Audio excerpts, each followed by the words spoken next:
अस्सलाम वालेकुम, मैं हूं इरशाद बुखारी। आप देख रहे हैं Sahafi diary YouTube TV channel. Avenfield reference आज दम तोड़ चुका है, जिससे इमरान खान साहब को एक और बहुत बड़ा झटका लगा है। वीडियो को शुरू करने से पहले अगर हो सके तो आप मेरे चैनल को सब्सक्राइब ज़रूर कर दीजिए। एहतसाब कोर्ट ने एवन फील्ड रेफरेंस में मरियम नवाज साहिबा को 7 साल और उनके शोहर कैप्टन सफदर को 1 साल कैद की सज़ा सुनाई थी, जो कि हाई कोर्ट ने ज़ेर समाअत अपील में इस जुर्म को साबित न होने पर आज मरियम नवाज साहिबा और कैप्टन सफदर साहब को बाइज्जत तौर पर बरी कर दिया है। एहतसाब कोर्ट के फैसले को कल अदम करार दे दिया गया है, जिससे इमरान खान साहब को एक बहुत बड़ा झटका लगा है।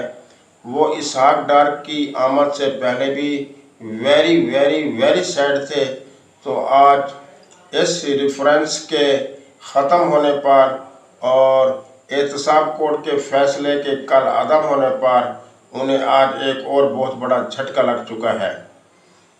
इमरान खान काफ़ी दिनों से झटकों की जद में है। उसे बार बार झटके लगते आ रहे हैं।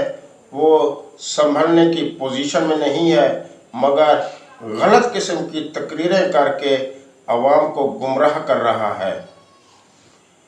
इस फैसला से इमरान खान आज से फीके गन्ने चूसता फिर रहा है।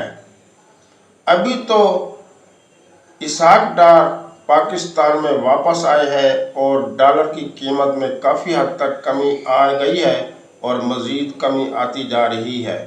बहुत जल्द मियां मोहम्मद नवाज शरीफ भी पाकिस्तान वापस आने वाले हैं।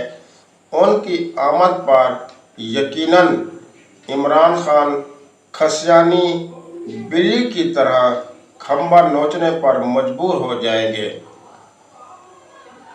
व्यूअर्स, वीडियो को लाइक करें और इसे ज़्यादा से ज़्यादा शेयर करें, ताकि कौम इमरान खान के गलत बातों में ना आए और वो ये जो गालम गलौच सिखा रहा है और झूठे बयाने तराश रहा है, इससे कौम दूर रहे और मुल्क में अफरा तफरी ना फैले। Thank you.